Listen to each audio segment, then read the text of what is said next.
साथ ही शिक्षा विभाग की, चाहे वो फर्स्ट ग्रेड हो, चाहे सेकंड ग्रेड हो, चाहे अध्यापक भर्ती हो, चाहे पीटीआई हो, चाहे कंप्यूटर अनुदेशक भर्ती हो, जिनकी नियुक्ति प्रक्रिया चुनाव आचार संहिता के चलते रुक गई है।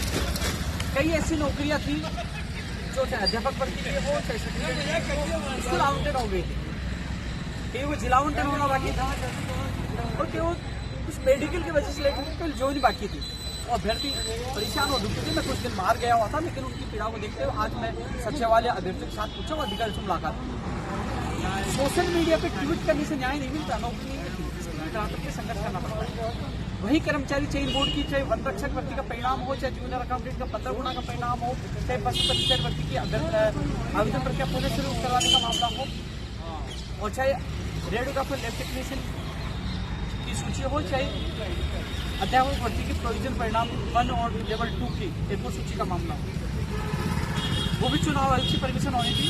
तो साथियों, आज आकर मुलाकात की है, शिक्षा विभाग के जो शासन सचिव साहब से मुलाकात की और उन्होंने कहा है कि कल तक उम्मीद है कि जो उन्होंने उनसे जो कुछ पूछा गया था सारा जवाब दे दिया है और उम्मीद है कि कल तक चुनाव आयोग अधिकारी, जो चुनाव आयोग के जो यहाँ के प्रमुख अधिकारी हैं, उन तक फाइल चली जाएगी और फिर वो आगे की प्रक्रिया पूरी करेंगे।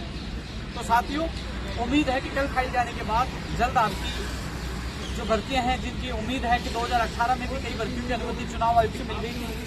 साथ ही प्रोसेस है, शिक्षा विभाग भेजता है, मान लो शिक्षा विभाग ने जीएडी भेजा, जीएडी स्कूल कमेटी भेजा, स्कूल कमेटी मीटिंग हुई और उसके बाद वो चुनाव आयोग के पास जाती है और चुनाव आयोग भारत निर्वाचन आयोग दिल्ली में भेजता है। वहाँ से परमिशन होने के बाद ही आगे की प्रक्रिया होती है, उसके बाद ही उनके आदेश जारी होते हैं। तो साथ ही स्कूल कमेटी की मीटिंग होगी, जीएडी में जा चुकी है, शिक्षा विभाग में जा चुकी है। अब ये चुनाव आयोग दिल्ली चुनाव आयोग को फाइल भेजेगी, वहाँ से अनुमति के बाद इनकी नियुक्ति प्रक्रिया को लेकर फाइनल फैसला होगा। उम्मीद करता हूँ कि जो पिछली भर्ती हो, पिछली जो आचार संहिता जो पिछले चुनाव हुए थे 2018 में जिनको परमिशन मिल गई थी, उम्मीद करता हूँ इन भर्तियों को परमिशन मिल जाएगी और जिन लोगों के जो स्कूलों में जाने से वंचित हो गए उनके सपने पूरे होंगे, उसमें प्रयास करें। और जैसे कल चुनाव आयोग के यहाँ राजस्थान के परिवहन गुप्ता जी के पास जाती है, इसके बाद हम उनसे निवेदन करेंगे तत्काल फाइल भिजवाकर और उनको परमिशन दिलवाए। 2018 में नियुक्ति मिली थी, उसका उदाहरण हमने पेश किया है कि वो परमिशन चुनाव आयोग से मिली थी। तो हम पूरा प्रयास करें। मैं आज जयपुर पहुंचा हूँ और पहुँचते ही आप लोगों के लिए मैं सचिवालय पहुँचा हूँ। तो जल्द चुनाव आयोग के प्रमुख अधिकारी से मुलाकात करेंगे, लेकिन उससे पहले कल तक फाइल उन तक पहुँच जाएगी। इसके अलावा जो कर्मचारी चयन बोर्ड की भर्ती की फाइल डीओपी में आई है, डीओपी वाले अब स्क्रीन कमेटी भेजेंगे और उसके बाद जो शिक्षा विभाग की भर्ती की जो प्रक्रिया लागू है स्क्रीन कमेटी के बाद वो चुनाव आयोग में जाएगी और फिर दिल्ली चुनाव आयोग में जाएगी। तो उसमें भी थोड़ा समय लगेगा, लेकिन उसके लिए भी हम प्रयास करें कि इन भर्तियों का भी जल्द से जल्द परमिशन मिले।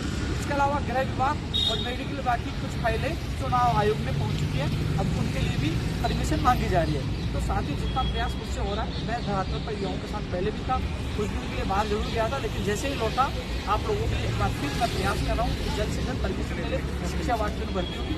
इसके अलावा मेडिकल की जितनी भर्तियाँ उनकी परमिशन मिले और चाहे वो कर्मचारी चयन की भर्तियाँ हो, सब जो युवा बेरोजगार परेशान है सबके लिए मैं प्रयास कर रहा हूँ और आज पहुँचा हूँ। उम्मीद करता हूँ जल्द ही चुनाव आयोग अधिकारी से मिलेंगे, जिससे जल्द परमिशन मिले और जो चाहे वो फर्स्ट ग्रेड का हो, चाहे वो सेकंड ग्रेड का हो, चाहे अध्यापक भर्ती लेवल 1 का हो, 2 का हो, चाहे बीसीआई का हो, चाहे पीजीआई का हो, जो इंतजार कर रहे हैं कि वो स्कूलों के सपने साकार हो, उनके सपनों को साकार करने के लिए मैं प्रयास करूँ।